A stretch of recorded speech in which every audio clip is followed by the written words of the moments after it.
Welcome back again, Rahila. Thank you for staying with us. If you're just joining us right now, this is Rahila Khan, and we are live from Bahrain, and Rahila Khan is in South Africa, discussing with us a very, very important topic today.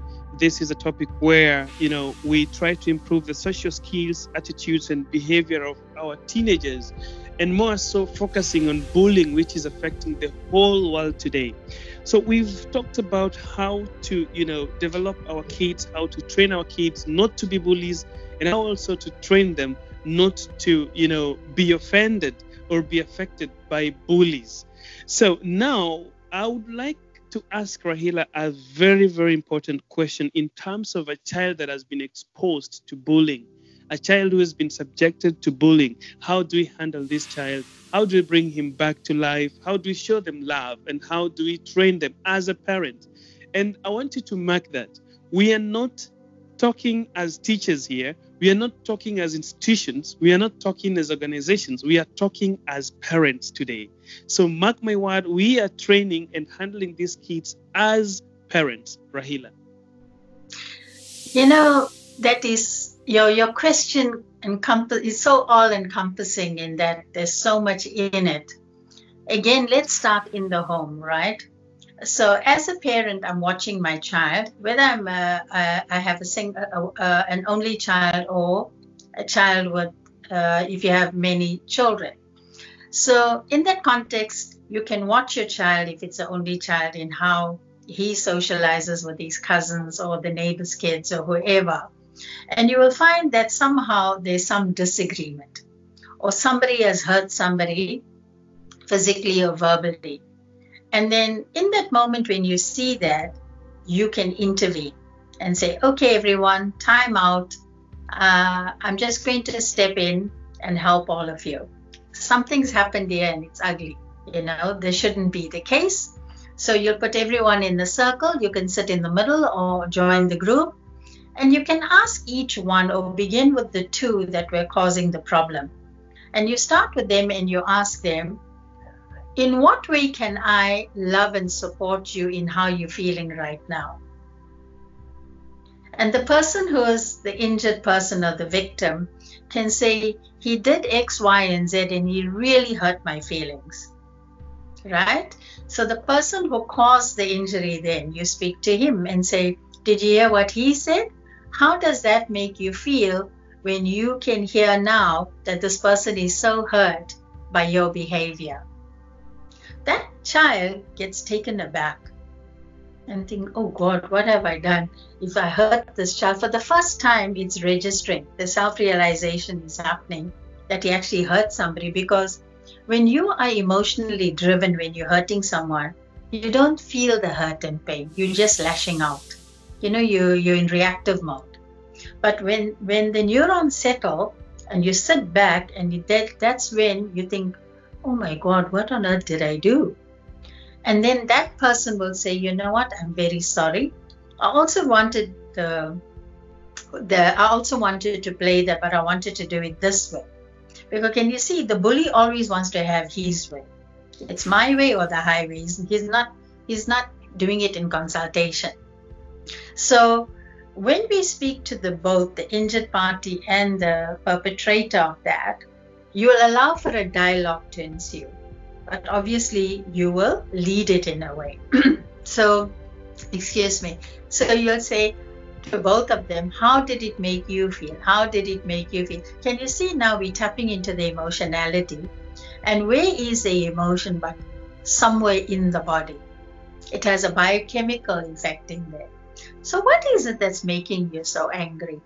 And you will be amazed in how that bully will suddenly blurt out, you know what? I'm so sorry I did that, because I see my dad hitting my mom. Or I see my mom shouting and screaming at my dad, and it really hurts me. Can you see, it's not the issue with this child, it's his pain coming from his home. And what has he done? He brought it into the next home, or he would take it into school. And that is where you can give, like in the classroom, immediately give the children an activity on a page to just write down all the feelings and emotions, one from witnessing what happened between these two, but also to write down everything that happened in your home that made you angry, that made you leave you in pain, or where you couldn't vocalize or speak. In writing it down, so much healing happens because you vented and you scribed it on a piece of paper or in a book. That could be a written activity for a teacher. I'm an English teacher. So that was my creative writing. Even if it's incidental, it's all part of my teaching for the day. So I actually got an assessment done as well, which I can assess and give a mark to. And I've got an activity. So that is where creativity comes in how we teach. So you will have across the curriculum teaching, like if this happened in my English class, but I can take it as my life orientation lesson. I can swap my lessons around. Can you see that? So that's where creativity comes about in how we troubleshoot. Coming back to the incident that happened in the home. So again, the 5 C's of leadership applies because there is this issue that is prevailing. The next is, what can I do? How committed I am to troubleshooting it in the moment. Don't wait for another time. Do it in the moment. And how consistently you do it. See, the other C word comes in. And with that, you are engendering confidence. And when we start doing that, I used to do that with my son and his friends in my home. And I found that his friends from being so young are still my children today in their 30s. And they have so much love and respect because I taught them these skills. And because I taught my son these skills, he taught them. And I was amazed. Sometimes I would be in my room, and if he's with his friends, it was like I'm listening to myself and I'm listening to my 12-year-old speaking to his friends. Because he did it so beautifully in how he's teaching them. No, don't do that. Don't do that. That's wrong what you're doing. Say please and thank you or excuse me. So you teach, can you see you're teaching manners, you're teaching respect, you're teaching honoring.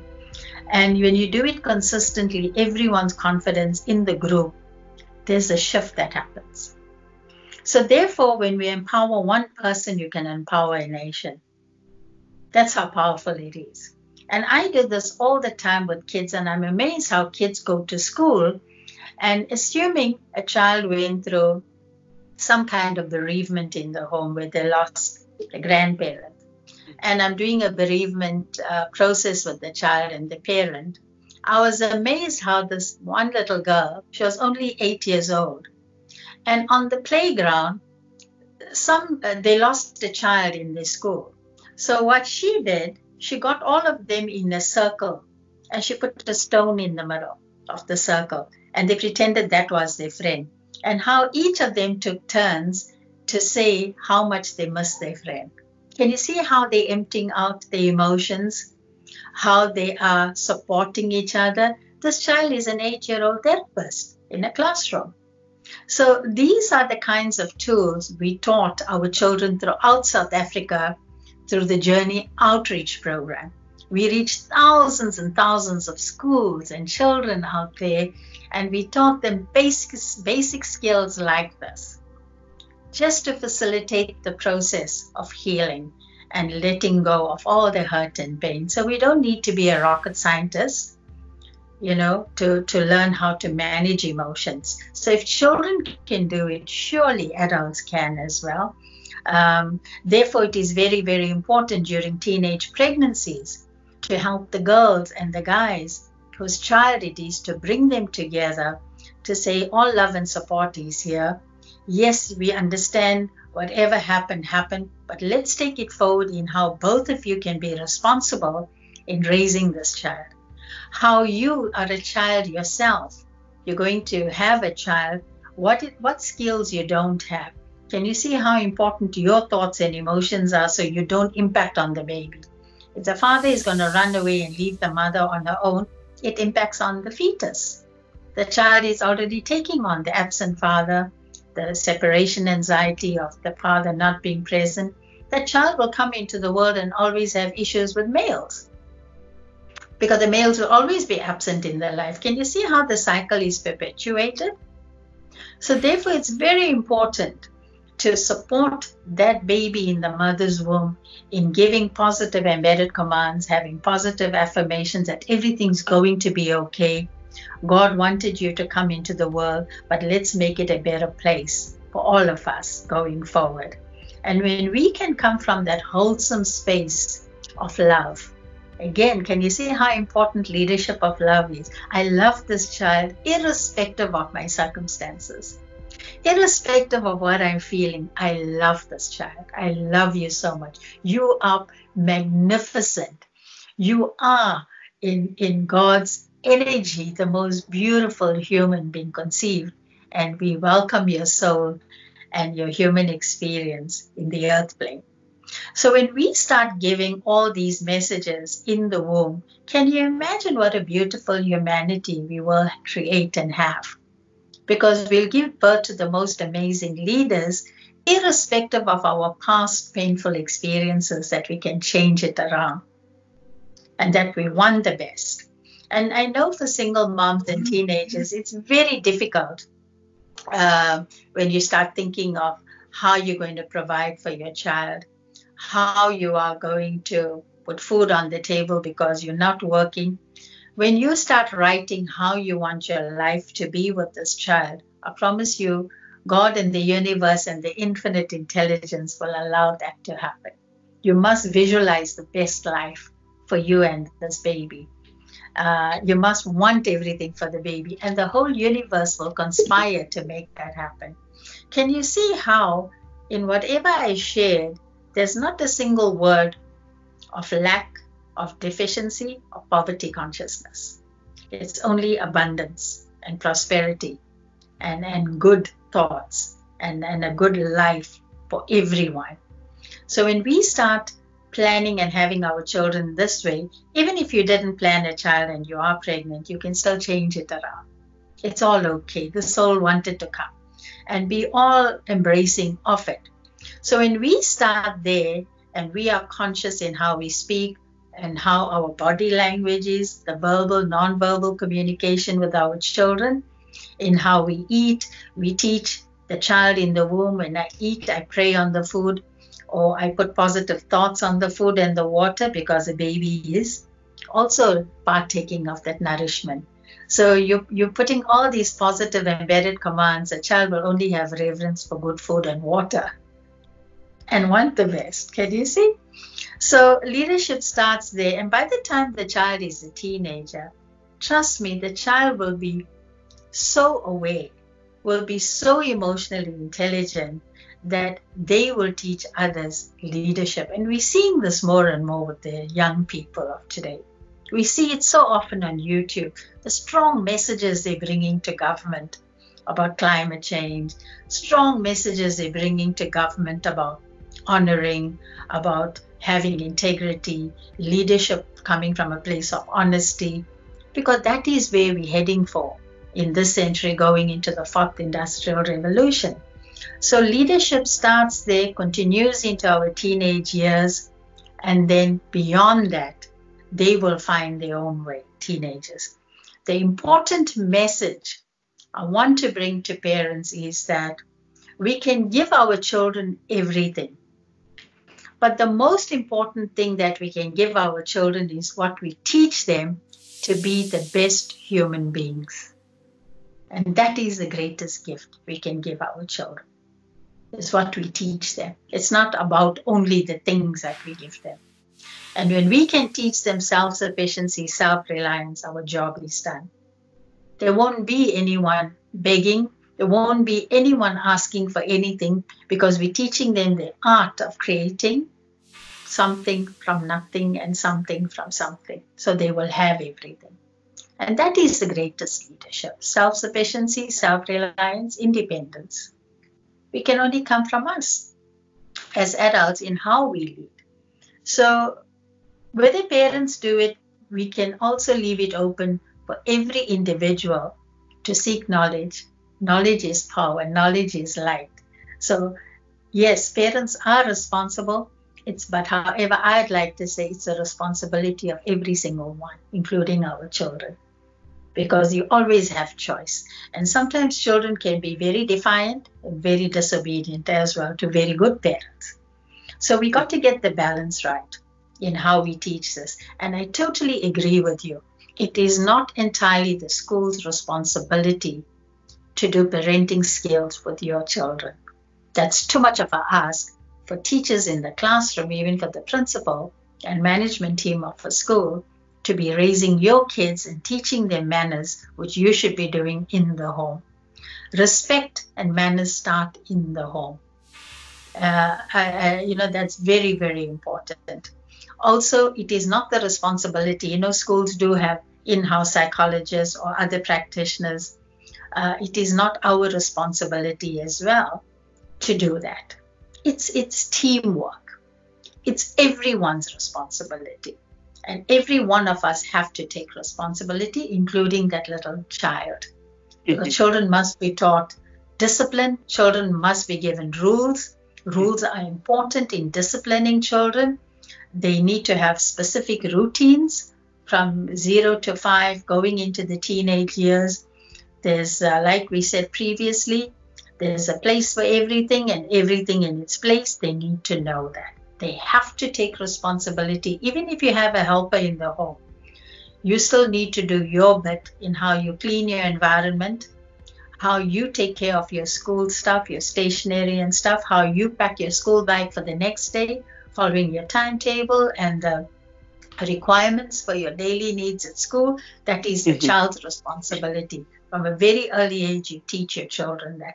I did it for my child and it worked. It still works till today. It's like riding a bicycle. Once you teach them, they'll fall off, like brushing your teeth. But once you do it consistently, confidence builds. And with confidence, you can do anything. And that is the most amazing thing. Because what are we always talking about, John Gora?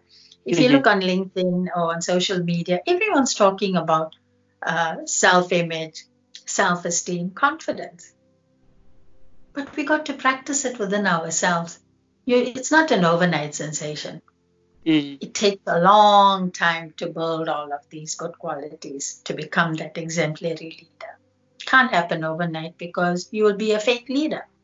So when it matters most, you can't lead. What is the point? Can you see? So you can have all the glitz and the glamour, be the world's best model, do whatever. But if you lack manners, what's the point of being the supermodel? That's a very beautiful question. You've got to manner yourself first before you think about, being a supermodel or being something great that people can learn from. So that's just so sweet. I also love the way you said parents can give everything, but there is one most important thing that parents should give to their kids, and that is appreciating them and creating manners into them. Real leadership, when we go back into leadership or business leadership or anything like that, we are told that, rewarding your what we call them, your employees or your staffs is nothing. Recognizing them is the best thing that you can give to them. So, rewards are things that are expected. And as you know, children expect their parents to buy them sweets, to buy them bicycles, to buy them toys, all that. They expect it. So buying them that doesn't, give manner into them, doesn't even make them love you more. But there is how you can appreciate what they do, appreciate them, how they use the bicycle, it creates manner in them. Appreciate their work and where they go wrong, tell them this is not the right way, it has to be done this way. And that is how we create that kind of, discipline as well, to train them not to involve themselves in these bad peer groups, which will lead to things like depression, Rahila.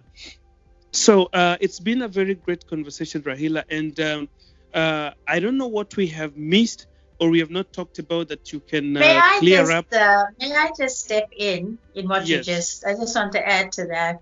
Yes. 2 words is the gratification.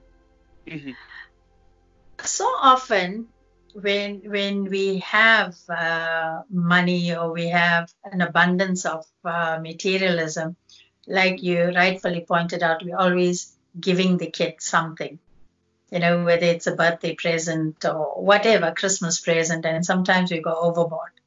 Mm-hmm.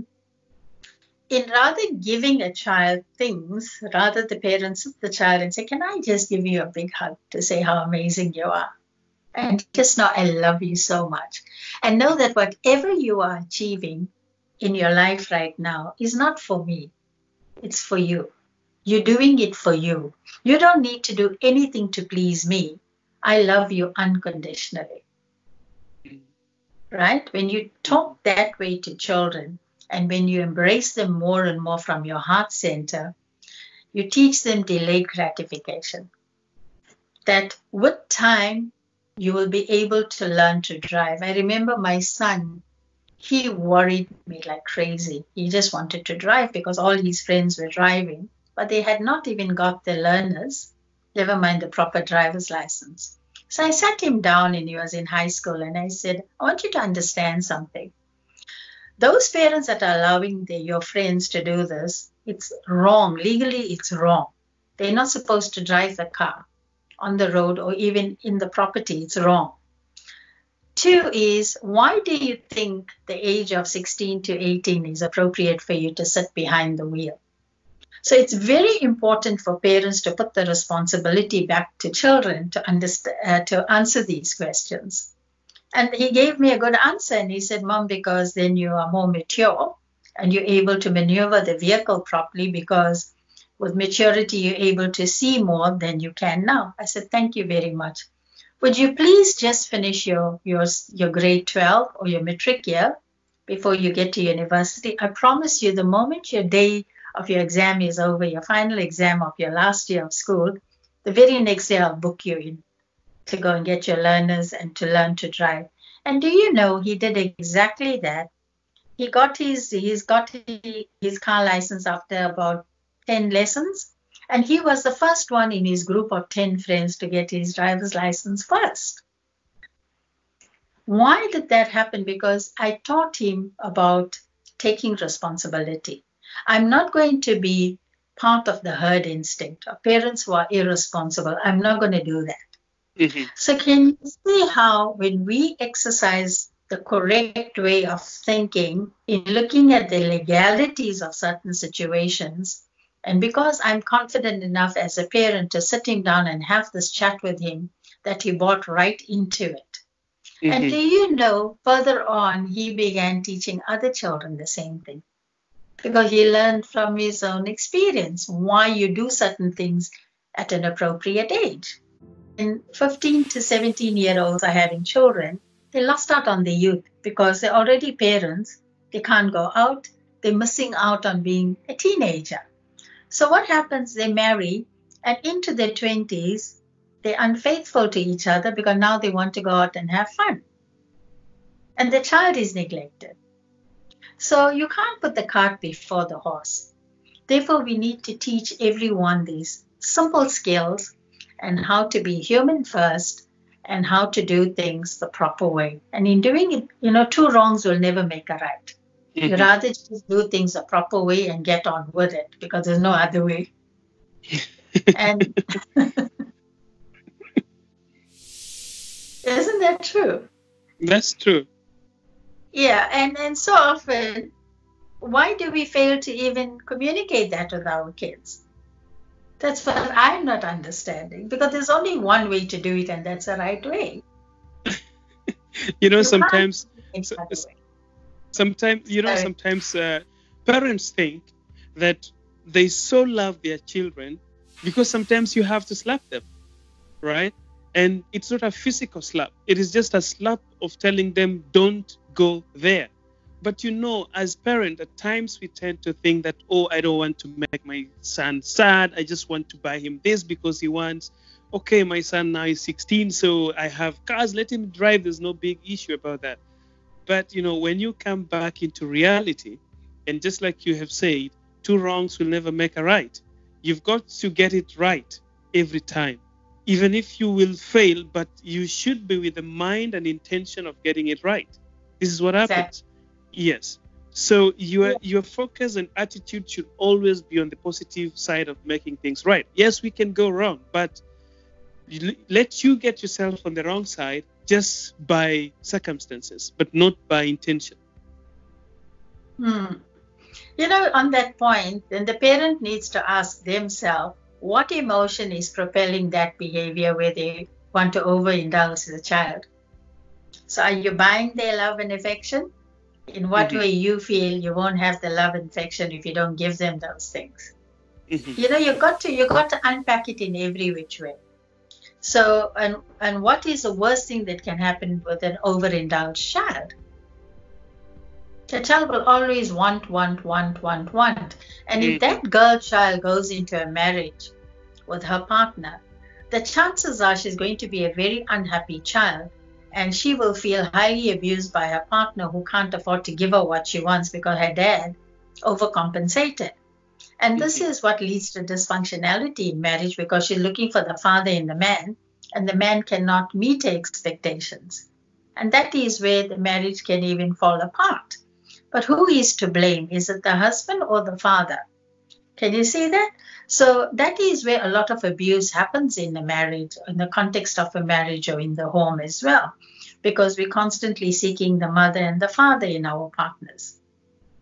So these are the issues we must also address and heal, so that you don't take it into a next relationship. That is why, coming back again, I would say your issues in the home with parents must be healed in order for any other relationship to prosper. This is a given. I've seen it over and over and over again in my case studies, in working with people, but most masters will teach you this. They will teach you this. There are tons of books written about this, of where unhealed relationships with parents will result in dysfunctionality in other relationships. And you will carry it to school, you will carry it into your workplace, you'll take it anywhere in the world. And I've seen it over and over again. Most of my case studies show that as well. The moment we heal that, we find there's so much more prosperity in relationships. All kinds of relationships heal. And then you come into a loving space of attracting like-minded kindred spirit. You won't attract toxic people or people who are ugly towards you. You won't, because you've healed those. And if you do attract it, then you know it's not about them, it's about me. What else do I need to heal? And the moment you do that, then it's gone. Wow. That's how simple it is. I know this because that's the work I do 24/7, even on myself. I've seen it. The more I heal my issues with my parents, the more loving my relationships are with everyone. And the more I'm attracting like-minded people like myself. And I'm having the best life as a result of it. And I can go anywhere and I can feel okay. I can be alone. I can sit in a restaurant by myself. I can walk in the park by myself if it's safe, because I love my own company. But simultaneously, I have the most amazing friends and relationships with many people. So that is the cherry on the top. That's what we must strive towards. That's what we all must want. Joyous living, organic living, and just loving being human. So wherever you go, you only meet loving people, total strangers I could talk to. Even if it's a beggar, you can have a conversation with, because there's no fear, there's only love. And that is the most amazing life you can have. It's definitely amazing, Rahela. It's a beautiful life that we can have, and I really agree with you in terms of that. So just to stretch, to finish this conversation, Rahela, we have seen how best we can train our kids, to handle bullying, to get themselves out of bullying, and as well as to heal back after being bullied. So in just a matter of, concluding the conversation, Rahela, I would like to bring in the story of this kid. There's a kid that went viral who was bullied. And we've seen most of the great, we can call them celebrities across the world, coming in to join, to improve his feelings, and also to show this kid love and show him that he is still valuable. And he need to be loved just like others are loved. So my question is, and this is now to generalize it, to bring it wider out of the gates of parents. How are we supposed, as a world over, supposed to show love and also appreciate these kids that have been subjected to bullying, Rahila? How are we supposed to be like role models or be healers and doctors to calm the hearts of these kids? What can you show them, or what am I supposed to do as a person to show these kids that they still have a society that